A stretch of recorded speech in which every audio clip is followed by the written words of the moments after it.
Hey guys, Nick here. I'm going to go ahead and just state the obvious. This is a marketing tool for my real estate business.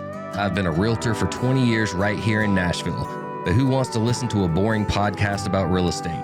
Good news, it's not. This is a podcast about people that I've built relationships with since I moved here in 1988. If what I stand for resonates with you and you're looking to buy or sell a home in this area, let's talk. No pressure, just a conversation, kind of like this podcast. This is the 615 Podcast with your host, veteran realtor and entrepreneur, Nick Woodard. All right. Dan, my brother, welcome to the 615 Podcast. We're trying to get you on here for a couple months now, and I'm glad we can get our schedules put together here. Thank you. But we're going to start with an introduction. So, Dan McEwen. Dan's the co-founder and owner of McEwen Group, one of Williamson County's premier real estate firms specializing in farms, recreational properties, large tracts of land, and the McEwen Group posts extremely impressive sales numbers, averaging around, say, $100 million a year, give or take. I'll let you jump in. But more impressive than their numbers is their way of doing things. The McEwen Group is known for their incredible storytelling ability. They are great at selling properties, but they are elite at selling a vision and a story about each property they represent. Dan is an avid outdoorsman, father, and like me, grew up here in Middle Tennessee fishing in the creeks, hunting in the woods, and just loves passing down that tradition to others. Dan has been a friend of mine for many years, and even though he's considered one of the very top agents in Middle Tennessee, he is someone that has always made himself available to help me whenever I have a question that he can give advice on. Around here, he's considered the go-to guy for farm and big land transactions, and I'm proud to call him a friend. Welcome aboard, Dan. Thank you, brother. What's That's up, man? Very kind. I really appreciate that. You bet, man. So let's get started with let's start a little bit about your background, your childhood. Like, where did you grow up, and what was that like as a kid? I was born and raised on farms. My brother and I, John, were born in Williamsport, Tennessee. We're actually born in Columbia, but our farm is in Williamsport, Tennessee. That's where my personal best largemouth came from. Absolutely. It's known for that. And we're proud of our heritage. We're my kids will be the sixth generation on that same farm in Williamsport. That's so awesome. And that's going to bleed into some of the things we're talking about, that generation after generation. Yeah. It's I always try to inspire my kids to be proud of it and take it serious. And but we love it. John lives there now. Our house, the old home place, was built in 1856, and that's awesome. So he's the fifth McEwen to live there, and it's cool. We spend a lot of time there, and that's been the reason we sell farms and specialize in what we do is we really love them and we live on them and we're about them. So yeah. So what was it like growing up on a big piece of property like that? Like, what were you into? Well, it was crazy. I mentioned to you earlier, when I was 5, my parents divorced. So my mom took my brother and I to Perry County, Tennessee, which is where I really grew up on the Buffalo River. Mm-hmm. And so we really had, which is funny now because John and I love the buffalo so much. So we were spending time with our father on the weekends on the Duck River, and then during the week we were going back to Lobeville, Tennessee, spending time on the Buffalo River. So that was a tough childhood. I look at the way our kids are being raised right now. I mean, I was from 1 to 15, I was barefooted and running up and down a creek trying to catch something or shoot something, or we had no phones, no internet, we were just born in the country, and that's how we were raised. And I look back on it now and I loved it. And we didn't have a problem in the world. It's like we try now to go back to that and show our kids what that was like growing up. Yes. So it's like my dad has joked with me a lot. Like I have a farm now, but forever I wanted a farm. And he was raised on a farm in North Alabama. And he's like, son, I busted my ass to get off that farm to give you a good upbringing, and you're busting your ass to try to go right back to. That's so funny. You know, it's funny you say that. So many people that want to farm these days have some like old tie to a farm. Mm-hmm. Like they go, yeah, we've lived in town for a long time, but we used to go to my grandparents' place, and those were some of my best memories. And I want to do that again with my young family, you know? Yep. Well, man, did you kind of set out to become the land and farm guy, or was it a niche that just kind of found you? Because that was your contacts, that was your knowledge. In 2000, I went to Maryville College to play basketball, and I remember that first year, man, I missed home. And I would call my parents and I would say, I don't like it over here. I'm ready to get back to the farm. You know, I miss the work and the animals and, you know, I just miss the farm. And my father was in the real estate business, and he said, you know, you don't need to come home right now, but when you get home, as much as you love these farms, you might want to sell them. Yeah. And man, that like planted a seed in me. And between my freshman and sophomore year in college, I came home and got my real estate license at that age. And I retired my license. And the next summer, I came home and I worked for Boyd Gibbs Surveying. So I was already like, and I thought at that time, I was like, you know, maybe I want to be a surveyor. I love being outside. But a few weeks of Boyd telling me to go down in this ditch over here, manage these briars to find a pin, I was like, yeah, I don't know if I'm going to be good at that. So, and anyway, but I already had my real estate license, and I was surveying in the summer. And the next summer, I just kind of followed my dad around, and we worked on the farm, but we talked real estate. And then, man, when I graduated Maryville in 2004, I just hit the ground running. I mean, I knew what I wanted to do. He was there, and having you know how it is, having a mentor in this business. Oh, it means everything. To be like, you overpriced that, you know, or to be like, he used to say, you talk way too much. My dad used to always say, when you got the sale, stop talking. Yeah, exactly. He's like, you got to quit talking, you know. But I had a great mentor in him, and it ties in today because, you know, John works with me now, my brother. So we are a family business. John has been doing it 15 years, and then Walker Hoy is my first cousin. And so John and Walker and myself are kind of the leadership at McEwen Group now. And it's cool because we all grew up on these farms, and Walker grew up in Atlanta, came every summer to Tennessee. So, but it kind of all started with actually my grandmother, Georgia McEwen, started in real estate in the 70s in Centerville, Tennessee. Okay. So wow, just kept going.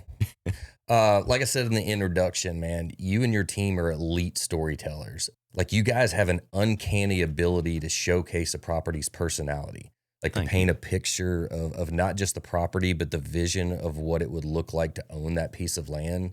And none of your marketing feels fake or forced. Like, I'll be honest, I can get emotional watching those videos. That's awesome. Like, you have a way of just touching. We'll have to put it on here so you can understand, but is that a natural talent for you and your team, or is that something y'all really have molded throughout your career to become an elite storyteller? Well, we are passionate about land. I mean, you know, land is part of our legacy. It's part of who we are. But I really have to give the credit. We hired a guy named Rusty Cockrell. I don't know if you know Rusty. Of course, I've met Rusty. We hired a guy. We hired Rusty, and you know, it was funny. He's a country boy from North Alabama, so he gets it. I mean, you don't have to tell him what you know. You know, he's a country boy, so he really gets it. But Rusty just has I tell people he's a poet. I mean, he's like a redneck Morgan Freeman. Exactly. like his voice is spot on for what y'all are trying to do. I'll run into people and they'll be like, "Oh, Dan, your voice is so great on there." And I'm just like, "Yeah, thanks a lot, man. I work hard on it, you know." But really, it's Rusty. He's got that great voice, and he's just got the ability to write, and he understands farms and country. And so, you know, we have been a good match for each other. Rusty's been with us a long time now. You know, it was crazy. He sent me a video he did, and whatever year this was, 10 years ago. And I didn't watch it forever. I was like, I don't have time for a sales pitch. You know, I'm not watching this. And one night laying in bed, and my assistant had told me to watch it. Micah, who works with me, he was like, "Man, you got to watch this video." And I was like, I don't have time right now. Well, finally, one night in bed, I watched one of Rusty's films, and it blew my mind. I mean, at that time, there wasn't really anybody doing it. I mean, it wasn't, now there's a lot of quality content out there, but at that time, nobody was doing this stuff. And the next morning I called him. I was like, I apologize. I haven't called you sooner. Anyway, he's been working for us a long time now. So like when you're walking a farm for, let's say, a listing appointment, what are you looking for that, say, the average realtor isn't looking for? Well, I like to listen to my clients. So what I'm looking for first is their goals, and trying to understand what their goals are. But typically, of course, it's to maximize value, Sure. So the kind of the first thing I'll do is But it seems like you guys pick up on, okay, what they're telling you about that property that you can see as a touch point. Yeah, right. It's like, okay, they tell you about, my grandkids used to go hunt up in this shooting house and stuff. So it translates to your videos to where like people are buying the story of this property, not just the property. That's true. And so many of our farms have these stories. I was on a place yesterday, and there's an old home place. Home place is not in good shape, but just if something was built in 1870, they had a lot to pick from back then. Yeah. So somebody picked a spot to build this home place in 1870. They also built a big barn next to it. There's a little creek. There's fertile land. Like those spots, I love, love the old home place. And so that's the story. A lot of these farms just have so much history, and it's so interesting to me to understand, well, that's where the old garden spot was. Look, there's fruit trees over there. Look, there's a field where they had their animals. I mean, so they really lay out for great living, in my opinion. That kind of goes directly into the next question. So let's say you're standing on 150 acres in Middle Tennessee. Like you said, there's an old tobacco barn. There's a limestone bedded creek, 50-50 mixed hardwoods pastures. Most realtors are going to tell me about the acreage or the road frontage or the fencing. Walk me through what you're seeing and how your mind is processing how you're going to market that property. It's wild. On good farms, there is usually a spot. Like there's, you might buy 150 acres, but 80% of your time is most likely going to be spent on about 10 acres of it. Yeah. And I love finding that spot of where, you're going to come with your family, you're going to get out of the car, and you're going to spend time on that spot. And so I'm always trying to find, where are people really spending time on this place? And then, our bread and butter for since I've been around 22 years now has been water. I mean, I'm obviously looking for the water, and all of these farms, they're just not created equally. Mm-hmm. Some of them have better spots than others. So anytime, we recently sold something on Piney River, and there were just so many good spots. I mean, it's like, golly, I would spend time there. Yep. And then on the weekend when there's canoers, I'm going to go way up here and spend time, so I love finding the spot that if you're anything like me, which I know you're exactly like me, if I came across a property like that and you see the Piney going through, my brain would be so focused on, okay, there's a ledge there. There's a current break there. There's rocks right here. The smallmouth will be sitting right here facing upriver as it. Exactly. And the other cool thing about property or land on water is there's usually the topography and how the land lays on these rivers is so cool. Mm-hmm. There'll be bottom land that'll flood, but then there'll usually be a little elevated spot that's, not bluff, but elevated over the water. And that's usually the spot. Yeah. And that's where you find Native American artifacts and, can, be a cool history. Cool. That's a whole different animal there. So let's get into kind of the emotion of this. So selling land or a farm is very, very different than selling a home.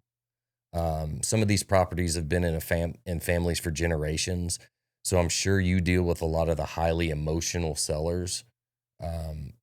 People letting go of something that's been in their family for decades that molded them into the people they became. So how do you navigate through the emotional aspect of somebody selling a property because I know, when people buy a big property like that, they're so excited of, the future.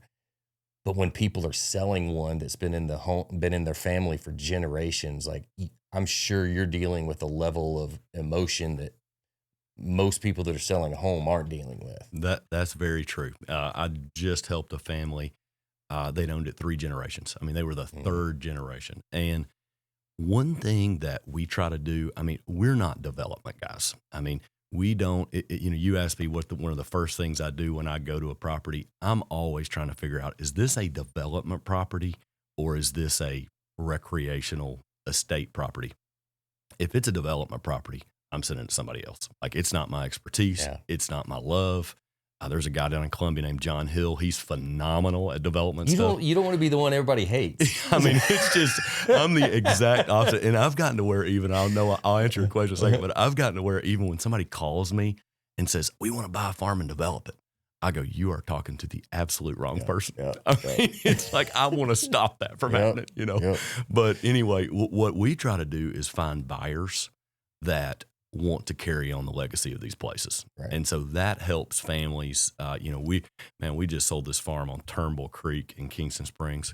It was gorgeous. I mean, it was one of my favorite farms ever.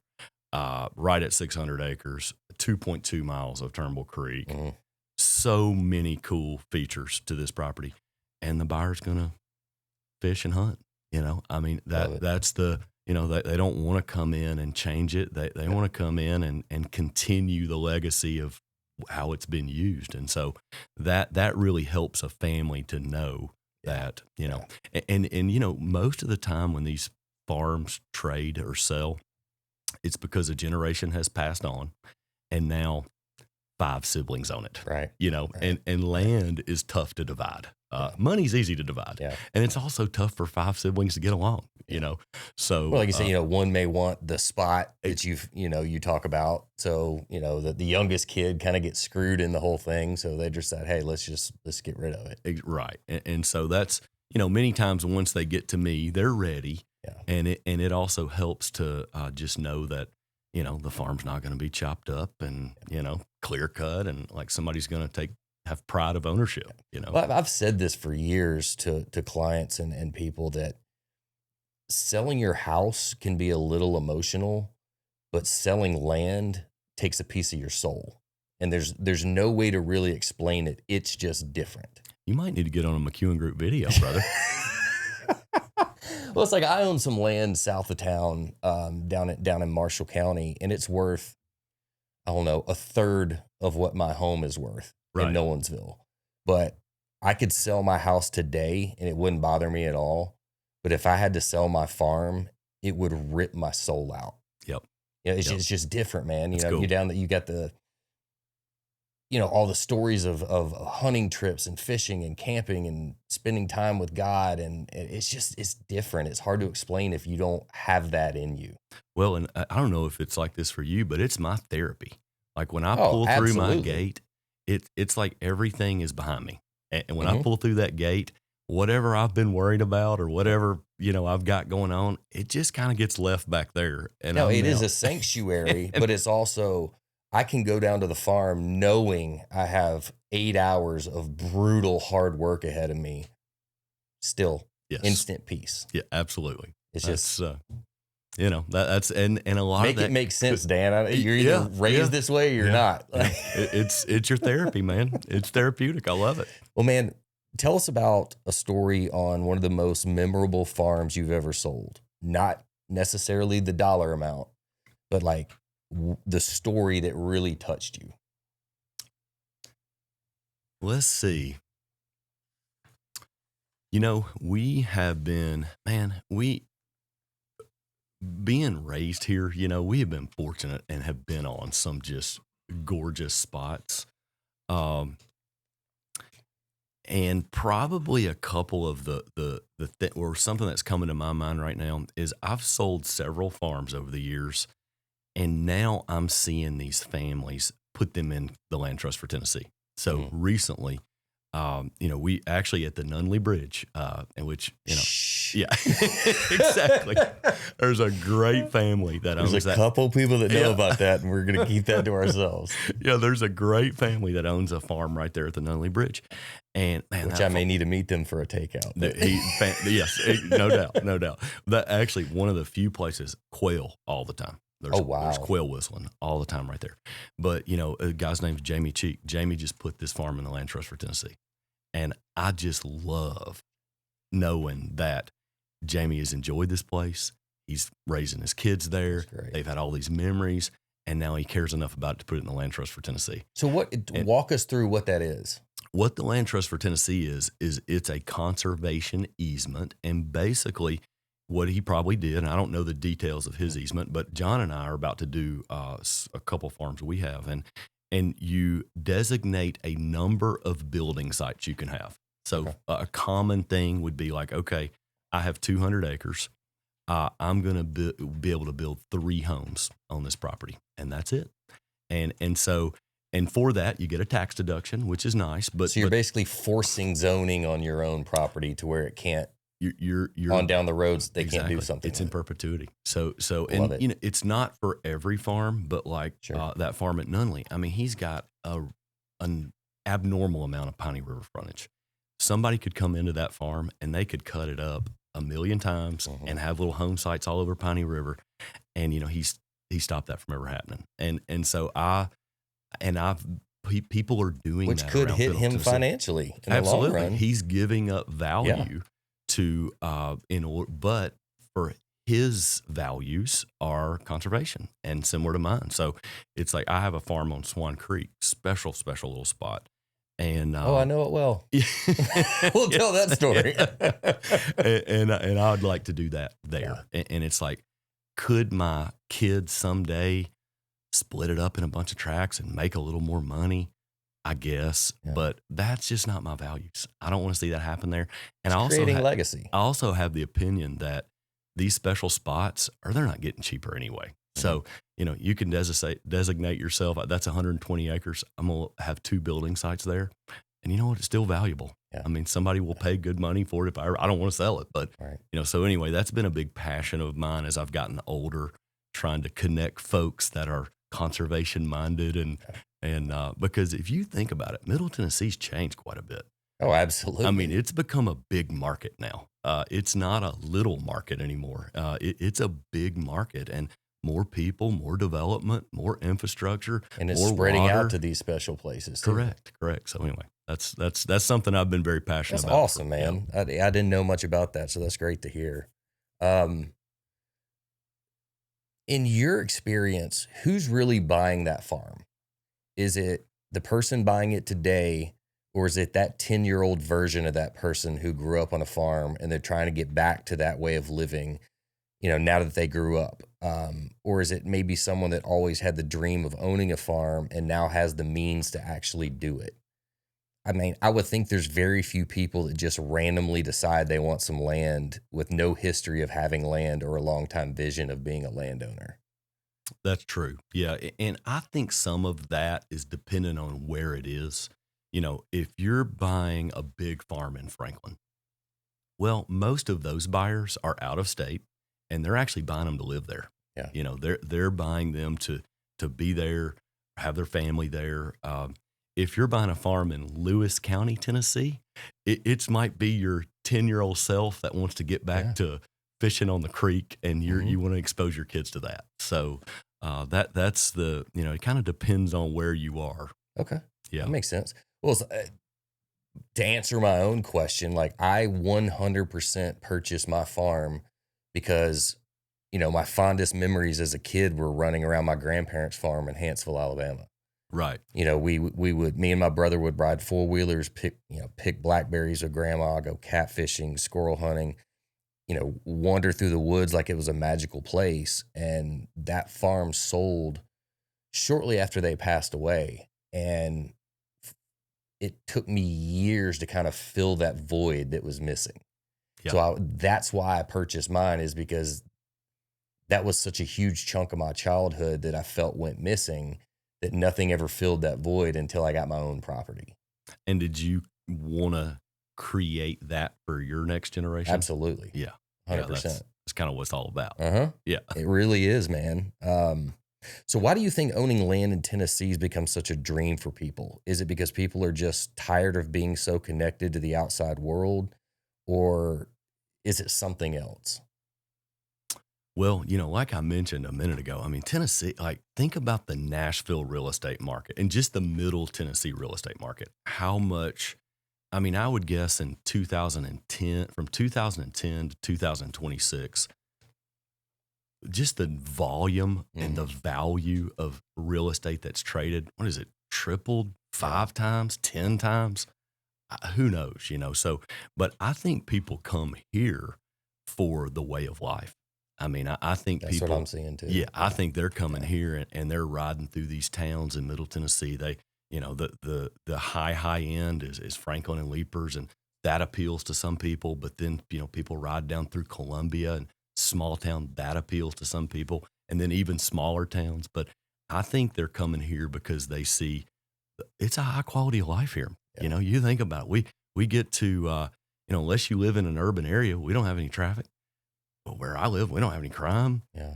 We've got clean air, great land, great water, great recreation, good schools. I mean, we've just got a great quality of life in Middle Tennessee, in my opinion. And which, it's funny, that article that came out that you reposted the other day was like, Tennessee sucks. And I was like, dang, man, I'm not, where are they living? But I see people come here a lot for that, for we've got a great quality of life here. And so, and a lot of people want to, and I've been saying this lately, privacy is one of the last great luxuries. So, people come here, and especially if they've got some capital, you can buy one of these farms and you're completely private. You pull through your gate, you wind back through a field, then you go through some forest, then you're back to your house. And so, you can still get privacy here, which is, which I love. I mean, I often tell people, if you can buy land and build something where you can't see it from the road, do that. Yep. That's true making it now in my eyes. Absolutely. Exactly. So, well, kind of to turn this from a different angle, what's something outsiders romanticize about owning land that makes you laugh because they may not understand the work involved with owning that property? Brother, I'm sure you see some I tell sellers this, and I'm pride myself on transparency, but I will tell a seller, you need to maintain your property really well. You don't need to, the weeds don't need to be growing over the fence. The landscaping doesn't need to be falling apart, because that's a whole different animal than me going, have your house ready for showing. Exactly. It needs to be mowed, because buyers that come, they will never think about the amount of work it takes to keep up with a farm if it's all clean. Now, if they pull in and deferred maintenance everywhere, it's all they think about. But truthfully, and I just was talking with a lady about selling her farm earlier this week, and it's been in her family a long time. She's got a historic place, and she was emotional about it, like you were mentioning earlier. And then she started talking about all the work it is, and I started thinking about John McEwen and I. So I'm 44, John's 42. Currently, we have fences falling down. We have, his crawl space is messed up. Yeah. The barn needs to be painted. There's constant road work. The list of maintenance that we need to do right now on our farm, and we're 40-year-old hustlers that, have enough money to do it, is not that, but it's just, so owning a farm, absolutely, you really need to either love the work or have somebody that does all the work for you. Well, so that's and that's my thing. I only own 60 acres, but like, you can spend a whole week of, maintaining roads, cutting fields, down trees, stocking the pond, cutting trails, killing off the poison ivy, all the things. Yes. I remember last year, opening day of deer season. So I've been scouting, for months, have it all set, ready to go. Take the Ranger down the road, and my stand's probably, 300 yards from where I parked the Ranger.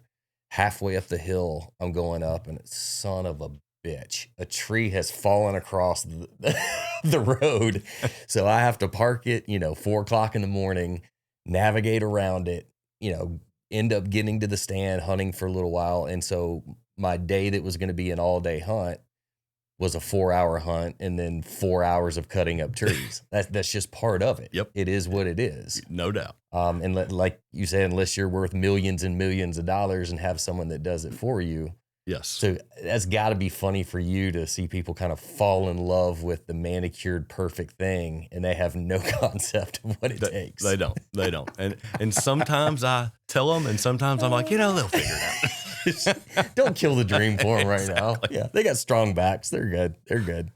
Something I definitely wanted to bring up, because I know that you probably know more about this than I do. I've been meaning to call you about this for months now. Tell us about what's this situation with damming the duck. Yes. I've heard about it, but I don't really know what it's for, pros, cons, all that good stuff.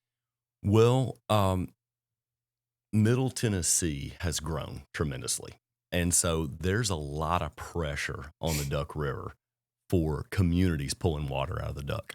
And that's true. And that's put some strain on the duck. And so we're, the community leaders in the, kind of the Duck River corridor from Shelbyville to Lewisburg to Columbia to Centerville. Everybody's going, what are we going to do about the future of our drinking water? So one solution that's been brought up is to bring the dam back, that was there at one point, wasn't it? That's or it was correct. in the works or something. It was in the works. And I think in the 70s, they had the dam like nearly complete, and they bought all this land, and then there's conflicting reports on why it was stopped. The people that want the dam would say, oh, it's environmentalists stopped it. Right. The people that don't want the dam. So there's a lot of really good reasons it didn't happen.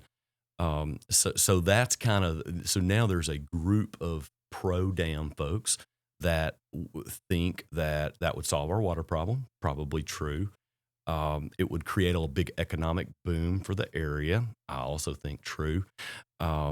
But then there's another group that goes, wait a minute, nobody's built a dam in the United States for 65 years. People are tearing dams down, Oh, wow. I did not know that. Right. And let's not diminish one of the best rivers there is. And so I would say I'm not pro-dam. I think we need, and I'll tell you really why, and I really haven't come out and said this because it's so controversial, which I'm, Right.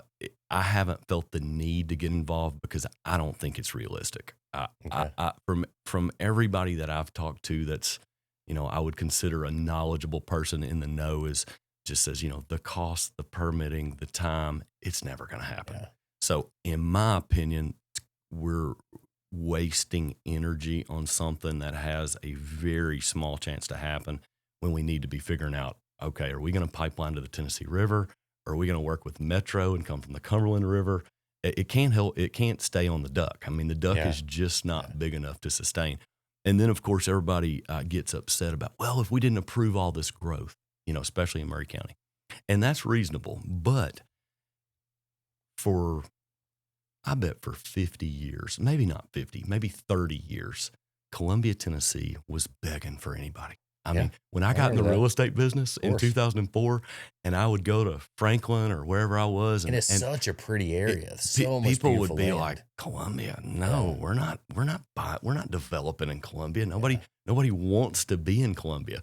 And I never will forget there was an investor down there named Bill DePriest, just a great investor, and he told me one time, he said, "I promise you, one of these days." Actually, the funny story is he bought a building from me. And at closing, he said, "You're going to regret selling me this." Yeah. And I was like, dang, man, you're hardcore. He was like 80. I was like 24, And he was like, one of these days, Columbia's going to boom. And then he said, "But I've been saying that for 30 years. Hey, he's all in. So, Columbia approved a lot of development from 2015 to 2022. And now people are all upset about it. But it's like, that was 40 years in the making.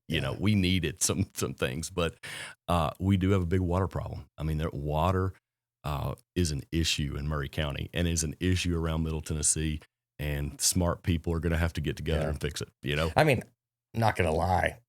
If we made a nice fishery, filled it with Florida strain bass, made us a little Gunnersville right there. You know, yep. I can get on board. You know, I can understand why. I mean, when people, there's a lot of people that feel that way, and I can understand why. And I just don't think it's going to happen. Yeah. So it's not worth the effort. In my opinion, it's like we're spending a lot of energy on something that has a very low probability of actually happening, you know? So, and that's just my opinion. And I wouldn't consider myself the expert. Right. Well, let's talk about Dan, the outdoorsman here. So hunting or fishing, you get to do one the rest of your life. Which one's it going to be? Oh man, I've never even thought about that. Well, it's got to be fishing because, I'm just, put me in a cold creek in Tennessee in July or August with my people, my wife, my kids, and that's pretty much heaven for me. Well, man, me too, for sure, fishing. But I will say this, as much as I love fishing, I love the prep of hunting so much. Yeah. Like I absolutely love the aspects of prepping because it's a year-long thing. You know, watching trail cameras to see your deer and turkey inventory, you know, watching deer that came to your property and made it its home base, you know, prepping food plots, all that stuff. I live for that stuff. So it is. I get it. So like explaining hunting versus fishing for me, fishing, my mind is running 100 miles an hour. Yeah. So like I'm totally locked in. I'm analyzing everything around me, water temp, current, water level, you know, how's a fish reacting to what I'm throwing? Was that bite aggressive or not? Do I need to upsize, downsize? Yeah. With hunting, all that energy was spent on the front end. Yeah. So all the prep work of that, I'm analyzing, you know, over and over and over of where my shooting lanes, where I put my stands. If the wind's coming out of the north, I'm going to use this stand. If it's coming out of the south, but once I get in and it's time to hunt, the brain just goes silent. That's so cool. So it's just very different for me. So yesterday in Columbia, Tennessee, I had lunch with 6 of my great friends. We planned out our dove schedule. And in Murray County, dove season is like Mardi Gras. I mean, it's insane. We have a dove hunt literally every day from September 1st to September 10th. That's fantastic. And it's on this guy's farm and this guy's farm. We're doing this, and then we're going to come back to this one. I mean, we literally planned our hunts out. So hunting is, to me, more social. And well, especially I do love that. Dove hunting. Like, explain to people that may not understand. Yeah, deer hunting, you've got the camaraderie, you know, at deer camp and all that. But when you're in a dove field, it's like, it's a team sport. No doubt. You know, you're out there and, you know, someone's maybe 50 yards away and y'all are both shooting at the same birds. And I remember I took Caden on his first one probably 3 years ago, and all of a sudden, you know, bird shots raining down on him. And he's like, looking around, I was like, is it raining? I'm like, nah, buddy, this is a part of it. This is just your fellow friend over there. Absolutely. Yeah. Dove hunting's fun too, because it's multi-generational. So when we do our hunts, and you know, if you come, my kid will be there and my grandparents will be there, and we have food, and it's just like, it's a multi-generational thing. And then of course you get out there and it's like, you know, Nick, behind you, coming over, you know, and so. See, it sounds like Vietnam out there. Yes. Hopefully the game warden won't roll in. Most of the time they do, but you know, it's all good. See, you got to get him on your side. You got to invite him to the hunts. True. Yes. That's it. So, well, man, tell us about, if you can think back to anything, what's one of the biggest disasters you've ever dealt with while hunting?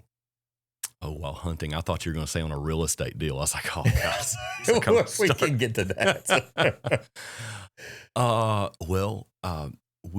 Lewis is my 12-year-old's name, and we got invited to a client's duck property. And this was not an ordinary duck property. This guy's duck properties are just insane. So it was like duck hunters are crazy. Yeah, like he spent an incredible amount of money on this property. Yeah. It's up north of here. And anyway, so I was like, oh my gosh, we got invited. I'm so excited, you know. And Lewis, my son, I mean, he's born and raised with guns. I mean, he's been through hunter safety. My wife was very reluctant, and I always told her, my thing was, I was like, honey, it's never too early to learn to be careful. Absolutely. And so, man, we have been very, you know, not hard, but we've been very adamant about safety. And so I really haven't worried much about him. He's He's never done anything stupid, and he's always been very cognizant of it until we went on this duck hunt. We're sitting in the duck blind, and we're just kind of hanging out, and he's got his gun sitting in front of him. We're in this blind, and he put his finger on the trigger and fired the gun. Luckily, didn't mess the blind. It just went out, but it was an accident. And man, that was scary. I mean, kind of upset the owner. You know, I mean, he was like, "Wait a minute, you brought this kid," you know, and so, which we're great friends, but it was just a weird thing. And so that made me just realize. I mean, when you come to our hunt, I always do a big safety talk. Actually, this is another crazy hunting story. I always go to the governor's hunt it's in Houston County, and great hunt. You know, it kind of depends on where you get set. But make a long story short, I took a client of mine one time, Rhett Aiken, and I don't know if you know Rhett. Of course, great guy, love Rhett. Worked with one him of my for favorites of all time. Dude, he's amazing. He's such a cool dude. Well, we'd been there a long time. We'd killed the heck out of birds. You know, we were just kind of chilling. We were still shooting, but I'm standing right next to Rhett. And he goes, "Oh," and almost like somebody punched him. I mean, it was like a head back, and somebody shot a low bird, and a BB went in his eyebrow. Yes, he was pissed. I mean, which, you know, understandably so. Every year since then, they have this huge printout of an X-ray of Rhett's skull. with a BB in it. I think he ended up getting it out, but I'm for surprised years, he hasn't written a #1 song about it. Right? I know. But for years he had this little BB right here, and Johnny Allred that runs TWRA Foundation, he would bring this thing out. He would be like, "Here's what can happen," you know. So I actually need to figure that out. I need that to just bring to my hunts. But that's so anyway, good. That's good, you know, man. luckily I've never been a part of any bad thing happening. But you know, when you got guns and a lot of people, it's you know, you got to be careful. I learned a lesson talking about, you know, now I always wear a safety harness when I'm deer hunting. Right. When I was growing up, I didn't. Right. And I always used the tree lounge. You remember those things? Love those. So I love my tree lounge. I was 25 foot up in a tree once and got a massive hip cramp. And I'm stuck up in a tree. What do you do? And if you know a tree lounge, you have to get up, turn around, and straddle the seat in order to just stretch your legs out. So in the process, the climber has fallen down. So the climber part, I didn't put the straps on it. So now I'm just leveraged up on this tree. So I end up standing up on the seat, reaching up and stretching my legs out. And so now I'm up there, and what do? I don't have a way of getting down here. So I somehow crawl around the back side and slide down the back of the tree. And that was my lesson. Never, ever, ever don't wear your safety harness. And connect the bottom to the top. I mean, can you imagine what people would think of us like in New York City and LA that have never done any of this? They're like, "Wait a minute, those idiots climbed way up there and then with a gun?" I mean, and I think this was probably in college. I don't think I had a cell phone. So I'm like, all right, well, this is a pickle. What are we going to do here? Shimmy down. Nobody's coming to get you. Let's get back to a few more questions about how you guys do things. So you've reached a level that most agents, let's be honest, never reach. So how much of that success do you think comes from specializing in something instead of trying to do everything for everybody? Like, you have your niche that you're really good at. Yeah. So does most of your success come from because you guys have become that and branded that? Yeah, I love, like, I'll have new agents call me all the time. You know, a lot of people want to say, "Oh, we want to come hang our license there," or whatever, which we're a terrible place for that. But it's like, no, you don't want to do that. But I always tell people that was probably the first great decision we made. And so, you know, my father had always done farms. I mean, we grew up there, but he hadn't really branded himself as a land person. People knew he was a land person, but not really. He wasn't very intentional about it. And I remember us talking, and I just said, "Dad, I don't enjoy selling houses in subdivisions. I'm not good at it.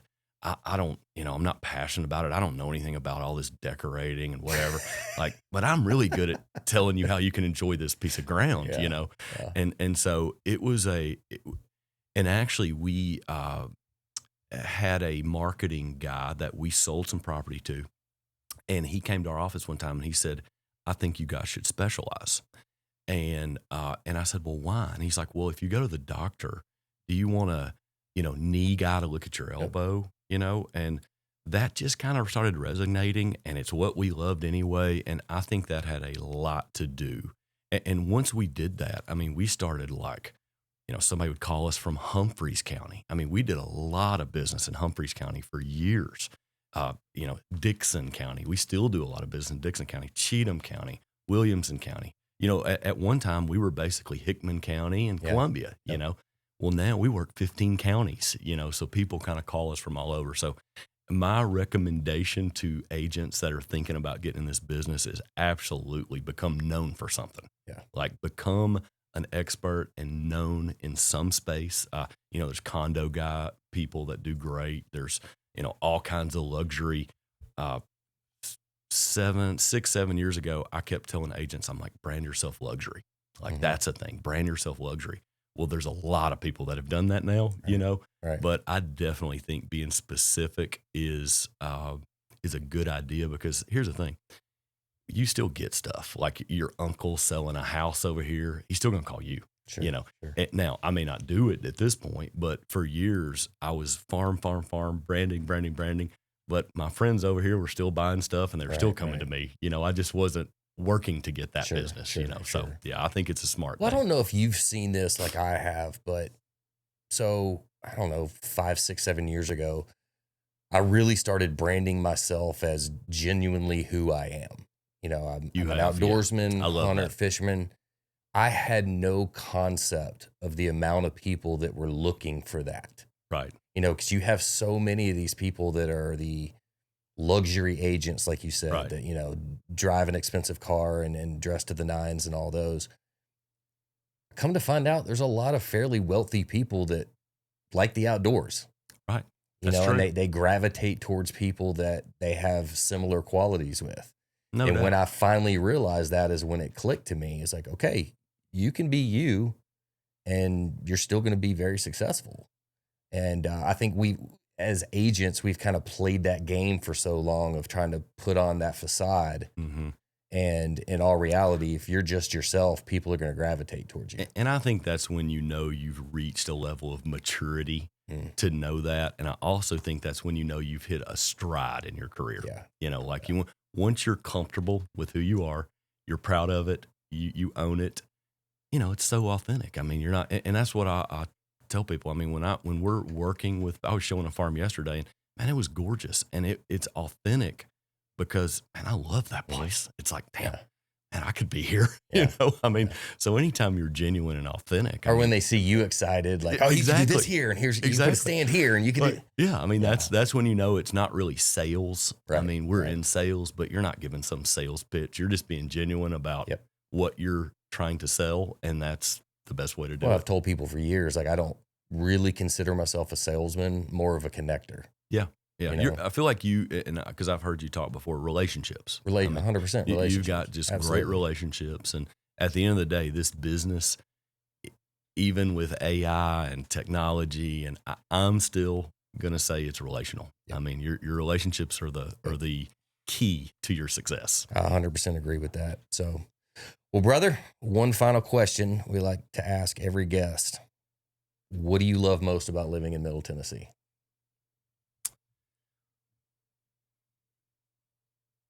Man, I'm going to have to say the people. I'm sure everybody says that. My grandparents lived in Hohenwald, Tennessee. We had family in Centerville, Tennessee. Grew up down in Loboville, Tennessee. So I've been very rooted with rural people, farmers, teachers, coaches, and I just can't tell you how many people have been good to me, and I actually told Walker this yesterday. I was like, I think looking back, the best thing we can do is just love people. Like if looking back on our life when we get old and you have people that kind of do something to you and you're kind of like, dadgummit, Right. you never text me back. Or, they listed with somebody else. They told me they were going to list with me, All we can do is just keep loving people, and I feel like there's a lot of that attitude in Tennessee, in Middle Tennessee. And when I go sell a farm for true Tennesseans, that's when I'm the proudest. Yep. And they're usually awesome. Just like, these families that I've met over the years and even lately, it's like, golly, these are just solid people. They do what they say they're going to do. They're not greedy.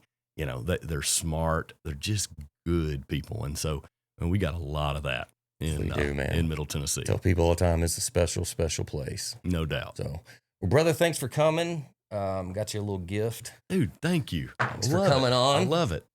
Thank you very much. Appreciate you, brother. And special thanks to everyone listening to the podcast. I love being able to bring on people of Nashville and let them tell their stories. And as a reminder, if you're considering buying or selling a home in the Middle Tennessee area, I would love the opportunity to have a conversation with you. And if I die or retire early, give Dan a call. He's a really good backup option. Absolutely. I got you, Thanks baby. for coming, buddy. Thank you, brother.